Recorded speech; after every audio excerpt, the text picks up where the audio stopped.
Hello dear student, welcome to Poonam commerce classes. तो आज की क्लास में हम स्टार्ट करेंगे फिनेंशियल अकाउंटिंग के अंडर पार्ट है हमारा डेप्रिसिएशन, ओके, जिसे हिंदी में हम कहते हैं ह्रास, ठीक, जिसे हम हिंदी में क्या कहते हैं, ह्रास कहते हैं। तो सबसे पहले हम समझेंगे कि डेप्रिसिएशन होता क्या है, ठीक है। सबसे पहले हम हिंदी या इंग्लिश में इसकी डेफिनेशन को देख लेंगे। इंग्लिश में मैंने डेफिनेशन में आप लोगों का लिखा है, depreciation may be defined as a gradual depreciation in the value due to use, okay. और अब हिंदी में देख लेंगे, प्रयोग एवं समय व्यतीत होने के कारण किसी संपत्ति के आंतरिक मूल्य में कमी को मूल्य ह्रास कहते हैं, ठीक है। तो यहाँ पे हम समझेंगे, ये आपका जो डेप्रिसिएशन है ये आपका यूनिट 2 में आता है, ठीक है। According to the new syllabus, जो न्यू सिलेबस है उसके अकॉर्डिंग ये जो ह्रास है, ये जो डेप्रिसिएशन है, ये आपका यूनिट 2 के अंडर आता है, ठीक है। अब ये जो डेप्रिसिएशन है ये हमेशा से किस पे चार्ज किया जाता है, हमेशा से ये फिक्स एसेट्स पे चार्ज किया जाता है। यानी कि कंपनी के, बिजनेस के जितने भी आपके स्थायी संपत्तियां होती है ना, स्थायी संपत्तियां, ठीक है, उस पे क्या चार्ज किया जाता है, आपका डेप्रिसिएशन चार्ज किया जाता है। अब बात आती है कि डेप्रिसिएशन या ह्रास होती क्या है। जब कभी भी हम अपने फिक्स एसेट्स, बिजनेस या फिर कंपनी के फिक्स एसेट्स का क्या करते हैं, कंटिन्यूअसली लगातार उसका यूज करते हैं, ठीक है, और किसी ना किसी कारणवश, कारण जो है डेप्रिसिएशन का बहुत सारे हो सकते हैं, है ना, तो किसी भी कारण के वजह से क्या होता है, जब भी कोई स्थायी संपत्ति यानी कि फिक्स एसेट्स पे क्या होता है, उसके मूल्य पर, उसके वैल्यू प्राइस में क्या आती है, गिरावट आती है, तब जाके हम उसे क्या कहते हैं, डेप्रिसिएशन कहते हैं। क्लियर है सबको। जब भी हमारी बिजनेस की, व्यवसाय की स्थायी संपत्ति, ठीक है, जो कि फिक्स एसेट्स है, उसके मूल्य पर गिरावट आती है तो उसे हम क्या कहते हैं, एज अ डेप्रिसिएशन कहते हैं, ह्रास कहते हैं। क्लियर है आप लोगों को। तो जो डेप्रिसिएशन है, जैसे कि आज की डेट पे, ठीक है, आज की डेट पे हमने कोई एक मशीनरी खरीदी, मान लीजिए कि हमने एक ट्रक खरीदा, ठीक है, ट्रक खरीदा, उस ट्रक की कीमत जो आज के डेट पे है, क्या उसको यूज करने के बाद क्या वो 5 साल में उतनी ही कीमत पे बिकेगी क्या? तो आपका जवाब होगा नहीं, ठीक है। क्यों? क्योंकि उसमें क्या आ चुका होगा, उसके मूल्य पे, उसके जो कैश प्राइस है उस पे क्या आ चुकी होगी, गिरावट, कहीं ना कहीं क्या आ चुकी होगी, गिरावट आ चुकी होगी। वो जब फर्स्ट दिन जब हमने उसे खरीदा था तो वो क्या था, एकदम न्यू था, उसका यूज हमने अब तक नहीं किया था, पर वो जो 5 इयर्स कंटिन्यूअसली यूज हो रही है, ठीक है, तो कहीं ना कहीं उस जो फिक्स एसेट्स है, जो आपका ट्रक है, उसकी कहीं ना कहीं कैश जो प्राइस है, उसका जो मूल्य है, उसमें क्या आ रही है, कहीं ना कहीं आपके गिरावट आ रही है। क्यों? कारण क्या है गिरावट आने का? क्योंकि हम उसका लगातार क्या कर रहे हैं, यूज कर रहे हैं। क्लियर है। तो यहाँ पे डेप्रिसिएशन के, जो आपका डेप्रिसिएशन है, डेप्रिसिएशन के बहुत सारे कारण हो सकते हैं। एक स्थायी संपत्ति के, एक स्थायी संपत्ति के मूल्य पे, एक स्थायी संपत्ति के मूल्य पे गिरावट आने के बहुत सारे आपके क्या हो सकते हैं, कारण हो सकते हैं। पर जो मूल्य पे गिरावट आ जाती है ना, कारण चाहे कुछ भी हो, अगर उसके मूल्य पर गिरावट आ गई तो उसे ही हम क्या कहते हैं, डेप्रिसिएशन कहते हैं, ठीक है। तो डेप्रिसिएशन में be defined as a gradual depreciation, यानी कि उसकी जो वैल्यू थी, जो फर्स्ट डे उसकी वैल्यू थी, वो क्या हो गई, डिक्रीज हो गई, वो क्या हो गई, घट गई, ठीक है। तो depreciation in the value due to use, जब हम उसका उपयोग करते हैं, उपभोग करते हैं किसी भी स्थायी संपत्ति का, तो उसमें क्या होते हैं, उसके वैल्यू में कहीं ना कहीं आपको गिरावट देखने को मिलती ही है। तो उस जो गिरावट वैल्यू है, जो पहले था कॉस्ट प्राइस या फिर कैश वैल्यू जो फिक्स एसेट की थी, उसमें कहीं ना कहीं उसके यूज के कारण क्या हो गया, गिरावट आ गई, तो उसे ही हम क्या कहते हैं, ह्रास या फिर आपका डेप्रिसिएशन कहते हैं। क्लियर है आप लोगों को कि डेप्रिसिएशन होता क्या है। जब भी हम स्थायी संपत्ति में, कोई भी फिक्स एसेट में, कारण चाहे कुछ भी हो, जब उसके यूज हो या फिर उसकी कमी हो रही हो या उसका वैल्यू प्राइस गिर गया हो, ठीक है, कारण कुछ भी हो, अगर उसके कैश प्राइस पे, कैश वैल्यू पे रिडक्शन होता है, डिक्रीज होती है, उसके मूल्य पे गिरावट आती है, कारण कुछ भी हो, तो उसे ही हम क्या कहते हैं, डेप्रिसिएशन कहते हैं, ह्रास कहते हैं। क्लियर। नेक्स्ट हम लोग देखेंगे कॉजेज ऑफ डेप्रिसिएशन, यानी कि क्या क्या कारण है ना, क्या क्या कारण है या फिर किन्हीं कारणों के वजह से क्या होता है, हमारा डेप्रिसिएशन लगाया जाता है किस पे, फिक्स एसेट्स पे या फिर आपके स्थायी संपत्ति पे। ठीक है, तो कौन कौन से कॉजेज ऑफ डेप्रिसिएशन, कौन कौन से क्या है आपके कारण है। सबसे पहला कारण हम समझेंगे वेयर एंड टियर, यानी कि घिसावट। जब भी कोई हम फिक्स एसेट्स लेते हैं तो उसमें कहीं ना कहीं जो फर्स्ट डे होता है, जिस दिन हम परचेज करते हैं, उसके बाद कहीं ना कहीं उसका हम क्या करते हैं, उपयोग करते हैं, उपभोग करते हैं, प्रयोग करते हैं, जिस वजह से उस एसेट्स में क्या आ जाता है, घिसावट आनी शुरू हो जाती है। क्या हमने फर्स्ट डे जैसा मशीनरी परचेज किया था, उसके यूज के बाद क्या वो उतना ही स्ट्रांग रह जाता है, क्या वो उतना ही मजबूत रहता है, नहीं, वो कहीं ना कहीं कमजोर हो जाता है। क्यों, क्योंकि उसका लगातार क्या किया जा रहा है, यूज किया जा रहा है।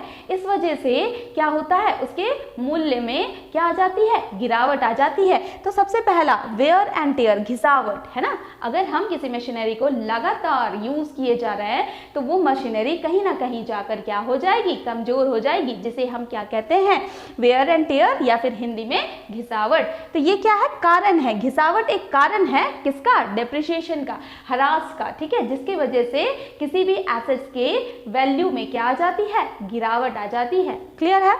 नेक्स्ट है पासेज ऑफ टाइम। ठीक है, समय की समाप्ति। अब मान लीजिए कोई एक ऐसा मशीनरी है या ऐसा कोई फिक्स एसेट्स है जिसका टाइम पीरियड, एक एस्टिमेटेड लाइफ पीरियड होता है ना, कि मान लीजिए कि कोई ट्रक है, उसको हम बस 5 साल या 10 साल तक उसको यूज़ कर सकते हैं। इसके बाद उसको क्या है, रिपेयरिंग की ज़रूरत पड़ेगी, अदरवाइज एक्सचेंज की ज़रूरत पड़ेगी, क्योंकि उसमें हमने बहुत ज़्यादा उसका यूज़ किया हुआ है।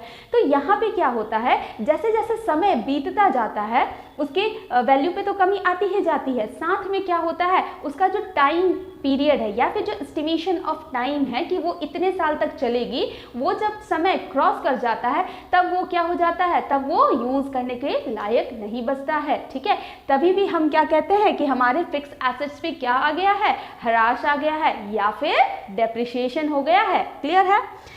अब देखेंगे हम लोग तीसरा। ठीक है, तीसरा क्या है आपका, डेप्लीशन, रिक्तीकरण। रिक्तीकरण में क्या होता है, जैसे हमारा क्या होगा, कोल माइंस हो गया। ठीक है, कोल माइंस हो गया या फिर ऐसे मटेरियल्स हो गए जिनका यूज करने पर वो क्या होता है, धीरे धीरे खत्म होने लगते हैं। ठीक है, अब वहां पे क्या आने लगता है, क्या आने लगता है, खालीपन आने लगता है ना। जो भी रिसोर्सेज, जो भी हमारे स्रोत क्या है, लिमिटेड मात्रा में है, जिनका हमारे पास बहुतायत भंडार नहीं है, बहुत ही लिमिटेड मात्रा में उपलब्ध है, उसका जब हम यूज करते जाते हैं तो वो कहीं ना कहीं क्या हो जाता है, डिप्लीशन हो जाता है। क्या होता है, डिप्लीशन होता है, रिक्तीकरण होता जाता है, यानी कि वो अब खनिज वहां से खाली होता जाता है। ठीक है, तो ये जो डिप्लीशन है या फिर रिक्तीकरण है, किसी भी चीज का लगातार कंटिन्यूअसली हम क्या कर रहे हैं, यूज कर रहे हैं, वहां खनिज को क्या कर रहे हैं, वहां से निकाल रहे हैं, खोद के निकाल रहे हैं, तो वहां क्या वो दोबारा नहीं ना भर जाएगा, वो क्या हो जाएगा, धीरे धीरे रिक्त होता जाएगा, वहां पे खालीपन बढ़ता चला जाएगा। जैसे कि कोल है, जो हमारे क्या है, यहाँ पर धरती पर बहुतायत मात्रा में तो नहीं है, लेकिन क्या वो कहीं ना कहीं जाकर खत्म हो सकती है ना, बहुतायत मात्रा में नहीं है, उसका अगर हम यूज लगातार करते रहें तो वो कहीं ना कहीं जाकर के क्या हो जाएगी, खत्म हो जाएगी, है ना। जैसे कि आपके तेल के कुएं हो गए, जब आप एक जगह बोरिंग करके सारे तेल वहां से निकाल लेते हो तो एक समय ऐसा भी आता है कि अब वो कुआं तेल नहीं देता है, उसे ही हम क्या कहते हैं, रिक्तीकरण कहते हैं या फिर डिप्लीशन कहते हैं, जिसके वजह से हमारे फिक्स एसेट्स पे क्या आता है, डेप्रिसिएशन या फिर ह्रास आता है। उसके बाद है फॉल इन वैल्यू, मूल में गिरावट। अब जैसे कि मान लीजिए हम एक एग्जांपल लेते हैं, जैसे कि वैल्यू, प्राइस वैल्यू में कैसे गिरावट आती है। जैसे कि हमारे पास अभी क्या है, 100 रुपीज़ है और पहले के ज़माने में हमारे पास 10 रुपीज़ होते थे। उस समय 10 रुपीज़, क्या 10 का वैल्यू घट गया है, नहीं, 10 का पैसे का प्राइस वही है। ठीक है, 10 रुपीज़ का नोट वही का वही है, पर उसके क्या में गिरावट आ गई है, वैल्यू में गिरावट आ गई है। पहले 10 रुपए में जो सामान मिलते थे, आज के डेट पे वो कितने में मिलते हैं, 100 रुपए में मिलते हैं। ठीक है, इस तरह से क्या होता है, प्राइस या फिर नोट, करेंसी वही का वही है, पर उसके वैल्यू में गिरावट आ गई है। किस में गिरावट आ गई है, उसके वैल्यू में गिरावट आ गई है। ठीक है, पहले 10 के नोट पे हमें बहुत कुछ मिल जाता था, लेकिन आज वहीं पे हमें 10 के नोट पे नहीं मिलता, बल्कि वही सेम सामान 100 के नोट पे मिलता है। इसका मतलब यह है कि 10 रुपए का नोट की वैल्यू गिर गई है। 10 रुपए का नोट नहीं बदला है, बल्कि उसकी वैल्यू में क्या आ गई है, गिरावट आ गई है। उसी प्रकार से जब भी हम कोई फिक्स एसेट्स का यूज करते हैं तो वो फर्स्ट डे में जो रेट होता है, उसका प्राइस होता है, उसके बाद यूज करने के बाद कोई भी सेकेंड हैंड मशीनरी की वो वैल्यू नहीं रह जाती है, उसके कहीं ना कहीं मूल्य में क्या आ जाती है, गिरावट आ जाती है, जिसे ही हम क्या कहते हैं, डेप्रिसिएशन कहते हैं। क्लियर है। नेक्स्ट है एक्सीडेंट। मान लीजिए कि कोई कार है ना, हमारा एसेट्स है, या ट्रक है ना, वो सारे क्या हो जाते हैं, एक्सीडेंट के कारण। उनका एस्टिमेशन ऑफ लाइफ तो ज्यादा था, पर क्या हुआ, लाइफ के था तो ज्यादा, पर क्या हुआ, एक्सीडेंट, ड्यू टू दुर्घटना या फिर एक्सीडेंट के कारण वो एसेट्स मेरा वहीं पर क्या हो गया, खत्म हो गया। ठीक है, तो एक्सीडेंट से भी क्या होता है, हमारे फिक्स एसेट्स में क्या हो जाता है, गिरावट आ जाती है, उसके कैश प्राइस में, उसके वैल्यू में क्या आ जाती है, गिरावट आ जाती है, जिसे हम क्या कहते हैं, डेप्रिसिएशन कहते हैं। तो डेप्रिसिएशन मतलब क्या हो गया, किसी भी फिक्स एसेट्स के मूल्य में गिरावट का आना ही हमारा क्या कहलाता है, डेप्रिसिएशन कहलाता है। इसके हमने बहुत सारे कॉजेज देख लिए, जैसे वेयर एंड टेयर, घिसावट के कारण। सेकेंड है पैसेज ऑफ टाइम, समय की समाप्ति के कारण। डिप्लीशन, रिक्तीकरण के कारण। फॉल इन वैल्यू, मूल में गिरावट के कारण। और एक्सीडेंट, दुर्घटना के कारण।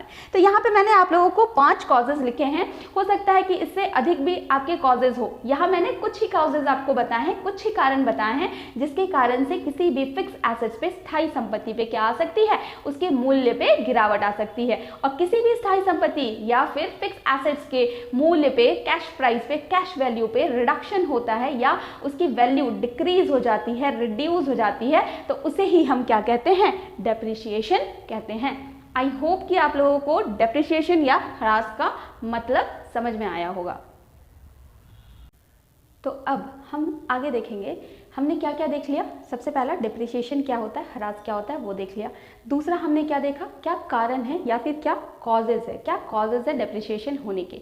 ये 2 चीज हमने क्या कर ली, देख ली। ठीक है, अब हम क्या देखेंगे कि व्हाट आर द मेथड्स, क्या क्या मेथड्स है क्या करने के, चार्ज करने के। क्या मेथड्स ऑफ चार्जिंग डेप्रिसिएशन, कौन कौन से ऐसे मेथड है जिनके द्वारा हम क्या कर सकते हैं, डेप्रिसिएशन क्या कर सकते हैं, चार्ज कर सकते हैं। अब जो हमारा कोई भी फिक्स एसेट्स है ना, हम क्यों डेप्रिसिएशन चार्ज करते हैं, हमें क्या होता है, हमें क्या जरूरत है डेप्रिसिएशन चार्ज करने की। ठीक है, तो सबसे पहले इसमें जरूरत तो ये है, सबसे पहला जरूरत ये है कि जब भी हम कोई एसेट्स को, फिक्स एसेट्स को परचेस करते हैं ना, तो हमें उसके कुछ साल बाद, यूज करने के बाद, उसके एक्चुअल प्राइस की क्या हो सके, वैल्यू पता हो सके कि हमने क्या किया है, उस एसेट्स को, फिक्स एसेट्स को यूज किया है, और यूज करने के बाद उसके मूल्य में गिरावट आने के बाद अब उस जो एसेट्स है, फिक्स एसेट्स है, उसकी प्राइस अब कितनी रह गई है। ठीक है, ये हमें हेल्प करता है। डेप्रिसिएशन जब हम चार्ज करते हैं तो ये हमें हेल्प करता है जो फिक्स एसेट्स है उसके एक्चुअल वैल्यू को पता करने में। ठीक है, जब डेप्रिसिएशन चार्ज होगा किसी फिक्स एसेट्स पे, तो जब वो रिड्यूस्ड होके जो उसका अमाउंट बचेगा ना, वो हमें बताता है कौन, डेप्रिसिएशन, कि हमने कितना उसका यूज कर लिया, और फाइनली यूज करने के बाद जब वो यूज के लायक नहीं रह गया, तो अब उसका कॉस्ट कितना हो जाता है, रिड्यूस्ड होकर, घट करके, जो पहले वैल्यू था उससे वो घट करके उस एसेट्स की कीमत कितनी हो जाती है, ताकि जब हम उसे बेचे, ठीक है, एज अ रेसिड्यूशल के तौर पे जब हम उसे बेचते हैं, ठीक है, तो हमें जो पैसे मिलते हैं वो हमारा प्रॉफिट हो रहा है या फिर हमें लॉस हो रहा है, ये हम क्या करते हैं, चेक करते हैं। ठीक है, और पता करते हैं कि हमें प्रॉफिट हो रहा है या फिर लॉस हो रहा है उस पर्टिकुलर एसेट्स पे, फिक्स एसेट्स पे। क्लियर है। तो यहाँ पे बहुत सारे क्या होते हैं, मेथड्स होते हैं, बहुत सारे मेथड्स होते हैं क्या, डेप्रिसिएशन चार्ज करने के लिए। ठीक है, जैसे पहला है फिक्स इंस्टॉलमेंट मेथड, डिमिनिशिंग या फिर रिटर्न डाउन वैल्यू मेथड, और भी बहुत सारे मेथड होते हैं, एन्युटी मेथड होता है, डेप्रिसिएशन फंड मेथड होता है, यानी कि बहुत सारे मेथड होते हैं। बट आप लोगों को ओनली 2 मेथड्स पे बहुत ज़्यादा फोकस करना है और 2 मेथड्स को बहुत अच्छे से सिंसियरली पढ़ना है। ठीक है, तो इसमें 2 मेथड्स हम देखेंगे। पहला आपका क्या है, फिक्स्ड इंस्टॉलमेंट मेथड, या फिर इसे हम और क्या कह सकते हैं, straight line method, straight line method. ठीक है, क्या कह सकते हैं, स्ट्रेट लाइन मेथड। ठीक है, इसे हिंदी में कहते हैं स्थायी किस्त पद्धति। ये क्या है, फिक्स इंस्टॉलमेंट मेथड या स्ट्रेट लाइन मेथड क्या है, मेथड्स है किसका, चार्जिंग, यानी कि किसी भी फिक्स एसेट्स पे, किसी भी फिक्स एसेट्स पे जब हम क्या करते हैं, चार्ज करते हैं डेप्रिसिएशन, उसके एक्चुअल कीमत जानने के लिए। ठीक है, किसकी, फिक्स एसेट्स की एक्चुअल कीमत जानने के लिए हम क्या करते हैं, उस पर डेप्रिसिएशन चार्ज करते हैं। ठीक है, और डेप्रिसिएशन जब चार्ज होता है और उससे जो अमाउंट हम हर ईयर क्या करते हैं चार्ज करके फिक्स एसेट पे हर ईयर जो डेप्रिसिएशन का अमाउंट चार्ज करते हैं और वो जो अमाउंट बचता है उसको हम एज अ सेव करके चलते हैं और फाइनली जब वो पर्टिकुलर एसेट्स अब वो वर्क करने के लायक नहीं रहता है तो उसे बेच करके जितना भी हमने डेप्रिसिएशन के अंडर जितना भी पैसा कलेक्ट किया है उसी से फिर हम क्या करते हैं दूसरी मशीनरी परचेज करते हैं उसमें और थोड़ा सा पैसा मिला करके। क्लियर है? तो यहाँ पे हम क्या करते हैं जब भी हम कोई फिक्स एसेट खरीदते हैं तो उस पर डेप्रिसिएशन चार्ज करने लग जाते हैं फर्स्ट ईयर से। अब ये मेथड्स अलग अलग हो सकते हैं डेप्रिसिएशन चार्ज करने के, ह्रास को चार्ज करने के अलग अलग मेथड्स ऑब्वियसली हो सकते हैं। तो इसी में सबसे पहला मेथड है फिक्स इंस्टॉलमेंट मेथड, इसे हिंदी में कहते हैं स्थायी किस्त पद्धति। ठीक है, इसका मतलब ये है कि मान के चलिए फॉर एन एग्जाम्पल, ठीक है, एग्जाम्पल के तौर पे हम क्या लेके चलते हैं, एक हमारा मशीनरी है, क्या है, मशीनरी, एक हमारा क्या है मशीनरी जिसकी कॉस्ट यानी उसकी कीमत कितना है, मान के चलिए कि 50,000, कितना है 50,000 है। ठीक है, जब हमने कोई मशीनरी खरीदी और वो क्या है आपका कॉस्ट प्राइस कितना है मशीनरी का 50,000 पे या फिर 50,000 पे हमने एक मशीनरी को परचेज किया। ठीक है, अब जैसे ये परचेज होगा तो इसकी लाइफ पीरियड दी है कि ये सिर्फ और सिर्फ 3 इयर्स चलेगा। कितना इयर्स चलेगा, 3 इयर्स चलेगा। क्लियर है, कितने साल चलेंगे ये 3 इयर्स चलेंगे, 3 साल चलेगा। ठीक है, मशीनरी जो हमने 50,000 की मशीनरी खरीदी है वो सिर्फ और सिर्फ कितने ईयर चलेगी, 3 इयर्स चलेगी। अब हमको हर साल पर एनम डेप्रिसिएशन चार्ज करना है जिसके लिए परसेंटेज गिवन होती है। तो परसेंटेज मान लीजिए कि 10% हम क्या कर रहे हैं, 10% क्या कर रहे हैं, डेप्रिसिएशन चार्ज कर रहे हैं। किस पे चार्ज करेंगे हम लोग, फिक्स्ड एसेट्स के कॉस्ट पे, है ना। 10% डेप्रिसिएशन चार्ज करेंगे 50,000 के ऊपर क्योंकि एसेट्स की वैल्यू कितनी है 50,000। कितने साल तक चार्ज करेंगे, 3 साल तक चार्ज करेंगे। क्लियर है, 3 साल तक चार्ज करेंगे। तो यहाँ पे इसकी वैल्यू क्या हो जाएगी, जब हम डेप्रिसिएशन कैलकुलेट करेंगे तो फर्स्ट ईयर के लिए क्या हो जाएगा, 50,000 पे 10%, इसका 10% निकालेंगे, 1010, यहाँ से 10 cancel, the amount will be 5,000।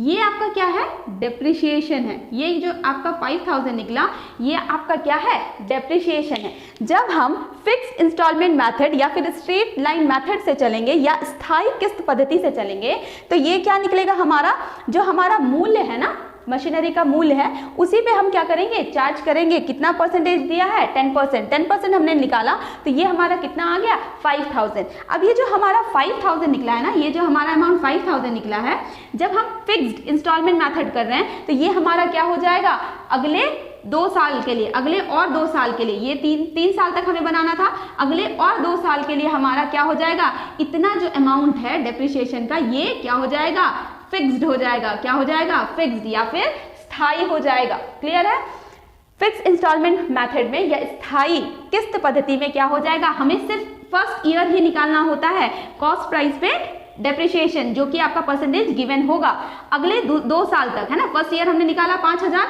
अब जो अगले 2 साल, क्योंकि यहाँ पे 3 साल है तो पहला साल का 5,000 निकला, अब जो अगला 2 साल होगा उसमें भी आपका डेप्रिसिएशन कितना ही चार्ज होगा, again and again it will be 5,000, 5,000 he charge होगा। ठीक है, इसमें कोई भी चेंजेस नहीं आएगी।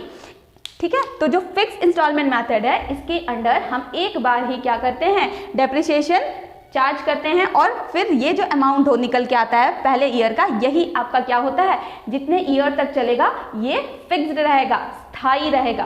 क्लियर है, तो स्थायी किस्त पद्धति के अंदर हम लोग क्या करते हैं, कॉस्ट प्राइस जो आपका फिक्स एसेट्स है उसके कॉस्ट प्राइस पे हम क्या करते हैं, डेप्रिसिएशन का परसेंटेज क्वेश्चन में गिवन होता है उसको चार्ज करते हैं और जो अमाउंट निकलता है ये ईयर टू ईयर सेम रहता है, इसमें कोई भी चेंजेस नहीं आती है, ये हमेशा सेम रहेगा अंडर किसके अंडर, स्थायी किस्त पद्धति, फिक्स इंस्टॉलमेंट मेथड या फिर स्ट्रेट लाइन मेथड पे जो अमाउंट डेप्रिसिएशन का चार्ज होगा वो फिक्स्ड रहेगा, सेम रहेगा हर साल, हमें सिर्फ फर्स्ट ईयर कैलकुलेट करने की जरूरत होती है। क्लियर है सबको। हमने क्या देख लिया, पहला फिक्स इंस्टॉलमेंट मेथड या स्ट्रेट लाइन मेथड हमने देख लिया। ठीक है, अब हम देखेंगे सेकेंड क्या है हमारा, डिमिनिशिंग या फिर रिटन डाउन वैल्यू मेथड या क्रमागत ह्रास पद्धति। ठीक है। तो यहाँ पे देखेंगे फर्स्ट वाला तो हमने देख लिया कि हमारा क्या होगा, जो आपका डेप्रिसिएशन है ह्रास होगा वो हर साल के लिए सेम रहेगा, आपको फर्स्ट ईयर में कैलकुलेट करना होगा, ठीक है। लेकिन जो सेकंड वाला है डिमिनिशिंग या फिर रिटन डाउन वैल्यू मेथड, इसमें क्या होता है, जब आप किसी एसेट्स पे, किसी फिक्स एसेट्स पे डेप्रिसिएशन फर्स्ट ईयर चार्ज करते हैं और चार्ज करने के बाद उस डेप्रिसिएशन के अमाउंट को उसके कॉस्ट प्राइस यानी कि एसेट्स के जो प्राइस है, कैश वैल्यू है, उसमें से लेस कर देंगे और जो रिमेनिंग अमाउंट बचेगा अगेन फिर हम उस पर क्या करेंगे, डेप्रिसिएशन चार्ज करेंगे, जो भी आपका परसेंटेज गिवन होगा, ठीक है, या फिर जिस परसेंटेज से आप डेप्रिसिएशन चार्ज कर रहे होंगे अपने किस पे, फिक्स एसेट्स पे। क्लियर है। तो यहाँ पर हम क्या देखेंगे, डिमिनिशिंग या फिर रिटन डाउन वैल्यू मेथड में जो आपका सेकंड है, ठीक है, रिटन डाउन वैल्यू मेथड जो आपका सेकंड वाला डेप्रिसिएशन है, इसमें हम क्या करेंगे, जो भी फिक्स एसेट्स का कैश प्राइस होगा या फिर जो कॉस्ट होगी उस पर फर्स्ट ईयर डेप्रिसिएशन चार्ज करेंगे। उसके बाद जो उसकी मूल्य में गिरावट आ जाएगी, एक साल के बाद जो उसके मूल्य में गिरावट आ जाएगी, उस गिरावट वाले मूल्य पर फिर से हम क्या करेंगे, उतने परसेंटेज का, जितना परसेंटेज चार्ज करना है हमें अपने डेप्रिसिएशन, उतना परसेंटेज हम अगेन फिर उस पर चार्ज करेंगे। तो क्लियर है। अब हम एग्जाम्पल से समझते हैं। जैसे कि एग्जाम्पल हमने लिया, ये किसका एग्जाम्पल है, आपका डिमिनिशिंग या फिर रिटन डाउन वैल्यू मेथड का। कॉस्ट प्राइस, मान लीजिए एक मशीनरी की कॉस्ट प्राइस अगेन हमने कितने ले ली, 50,000, यानी कि हमने कोई एसेट्स, फिक्स एसेट्स को कितने में खरीदा है, 50,000 रुपए में। क्लियर है। इसमें फिर हमने क्या चार्ज किया है, 10% का डेप्रिसिएशन चार्ज किया है। ये परसेंट जो है ना अलग अलग हो सकते हैं, किसी में 5%, किसी में 10%, किसी में 15%, किसी में 20%, 25%, ठीक है, 30%। ये आपके बिजनेस और अलग अलग कंपनियों के अपने अपने एसेट्स पे निर्भर करता है कि वो किस तरह के डेप्रिसिएशन चार्ज करना चाहते हैं और कितना परसेंट, ठीक है। तो यहाँ पे क्या है, मशीनरी की कॉस्ट है 50,000, उस पर 10% डेप्रिसिएशन चार्ज किया जा रहा है, और कितने ईयर के लिए, 3 ईयर के लिए। कितने ईयर के लिए, 3 साल के लिए। यही सेम क्वेश्चन हमने देखा था किसके लिए, फिक्स इंस्टॉलमेंट मेथड के लिए। यहाँ पे क्या था, हमारा क्या डेप्रिसिएशन निकल के आया था, 50,000 पे 10%। सेम केस है, ठीक है, यही आपका क्या है, सेम केस है, पर हमें क्या करना है, डिमिनिशिंग या फिर रिटन डाउन वैल्यू मेथड। इसमें क्या होगा, फर्स्ट ईयर जो है डेप्रिसिएशन जैसे चार्ज होती है फिक्स इंस्टॉलमेंट मेथड में, वैसे ही सेकेंड वाले में चार्ज होगी, पर नेक्स्ट ईयर के लिए क्या हो जाएगी, डेप्रिसिएशन किस पे चार्ज होगी, उसके गिरे हुए मूल्य पे, उसके जो मूल्य पे गिरावट आ गई है उस पे चार्ज होगी। तो 50,000 की मशीनरी थी, 10% हमने डेप्रिसिएशन चार्ज करना है, और कितने साल के लिए, 3 साल के लिए। तो हम क्या देखेंगे, फर्स्ट ईयर पहले साल में 50,000 पे कितना परसेंट है हमारा, 10% है, 10% हमने डेप्रिसिएशन चार्ज किया, यहाँ से 0 कट 0, ठीक है। तो हमारा कितना बच गया, 5,000, यानी कि फर्स्ट ईयर की डेप्रिसिएशन हमारी कितनी आ गई, 5,000, ठीक है। अब सेकेंड ईयर देखेंगे, क्योंकि हम क्या चल रहे हैं, डिमिनिशिंग या रिटन डाउन वैल्यू मेथड। अब हमारा सेकेंड ईयर देखेंगे कि दूसरे साल हमारा डेप्रिसिएशन कितना होगा। तो हमारा कॉस्ट प्राइस कितना था, 50,000, डेप्रिसिएशन फर्स्ट ईयर कितना हो गया, 5,000। तो 5,000 हम क्या करेंगे, 50,000 से लेस कर देंगे, यानी कि 5,000 डेप्रिसिएशन चार्ज हो चुका है कब, फर्स्ट ईयर में। अब क्या है, सेकेंड ईयर जो है, सेकेंड ईयर के लिए ये जो 5,000 डेप्रिसिएशन चार्ज हुआ, ये जो कैश प्राइस है पहले कितनी थी, 50,000, इसमें से क्या कर दिया जाएगा, लेस कर दिया जाएगा, घटा दिया जाएगा, यानी कि गिरी हुई वैल्यू हम निकालेंगे, एसेट्स का मूल्य में कितना गिरावट आ चुका है। तो गिरावट आके कितना, 50,000 था, गिरावट आने के बाद वो कितने का हो गया, 45,000 का, यानी कि 45,000 का हो गया, ठीक है। 50,000 का तो पहले था, 5,000 फर्स्ट ईयर पे उसे डेप्रिसिएशन चार्ज किया गया 5,000 का। अब क्या हुआ, 50,000 में से 5,000 हमने निकाल दिया क्योंकि गिरी हुई वैल्यू थी। अब हमारे पास कितना बच गया, मशीनरी का कॉस्ट बच गया 45,000।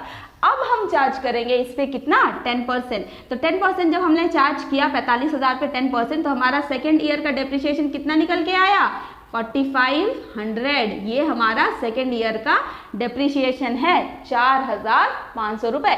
अब तीसरे ईयर पे चलते हैं, कब चलते हैं हम, थर्ड ईयर पे। थर्ड ईयर पे अब वैल्यू कितनी हो गई थी मशीनरी की, 45,000, गिरकर वैल्यू 45,000 हो चुकी है। अब सेकेंड ईयर पे डेप्रिसिएशन कितना चार्ज हुआ है? 4500 का। तो 45,000 में से हम लेस कर देंगे 4500। क्यों? क्योंकि हमें कौन से मेथड से चलना है? डिमिनिशिंग या फिर रिटन डाउन वैल्यू मेथड से। तो इसमें क्या करेंगे हम, ये जो आपका सेकेंड ईयर का डेप्रिसिएशन निकला है ये आपके कॉस्ट जो है मशीनरी की कॉस्ट उसमें से लेस कर देंगे। तो हमारा कितना आ जाएगा? 4050, कितना नहीं 40,500। कितना आ जाएगा आपका? 40,500। अब हम क्या देखेंगे थर्ड ईयर में, है ना। अब हम क्या देखेंगे थर्ड ईयर में हमने कैसे डेप्रिसिएशन चार्ज करना है। तो हमारा मूल्य वैल्यू क्या है? आपके मशीनरी का कॉस्ट प्राइस कितना आ गया? 45,000। 45,000 में से हम किसको लेस करेंगे? सेकेंड ईयर के डेप्रिसिएशन को। जो सेकेंड ईयर का हमारा क्या है डेप्रिसिएशन निकला उसको हम क्या करेंगे? लेस कर देंगे। तभी तो हमें प्राप्त होगा ना कि कितना हमारा वैल्यू था मशीनरी सेकेंड ईयर में, अब घटकर कितना हो चुका है। तो 45,000 से हम लेस कर देंगे कितना लेस कर देंगे? 4500, जो कि हमारा सेकेंड ईयर का क्या है?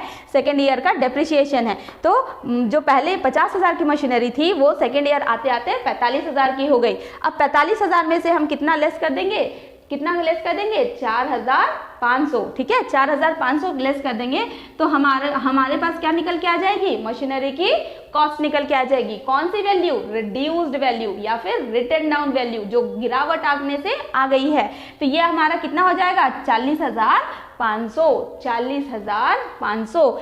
अब हम थर्ड ईयर के लिए इस पे 10% डेप्रिसिएशन चार्ज करेंगे और जो अमाउंट आएगा ये हमारा क्या होगा? थर्ड ईयर का डेप्रिसिएशन 4050 रुपए, 4050 रुपए ये निकल के आएगा थर्ड ईयर का डेप्रिसिएशन, ठीक है। तो यहाँ पे क्या है, पहले 50,000 की थी मशीनरी, 5,000 फर्स्ट ईयर में डेप्रिसिएशन चार्ज हुआ 10% करके, तो 5,000 हुआ। अब 5,000 जो है वो 50,000 में से रिड्यूस कर दी गई ताकि हमें पूरा वैल्यू पता चले कि कितना गिरावट आया। 5,000 का गिरावट आया है तो अब कितना हो गया उस एसेट्स की या फिर उस मशीनरी की वैल्यू कितना हो गया? 45,000, 45,000। सेकेंड ईयर के लिए 10% अगेन चार्ज करेंगे तो हमारा डेप्रिसिएशन कितना निकल जाएगा? 4,500 का, 4,500 का।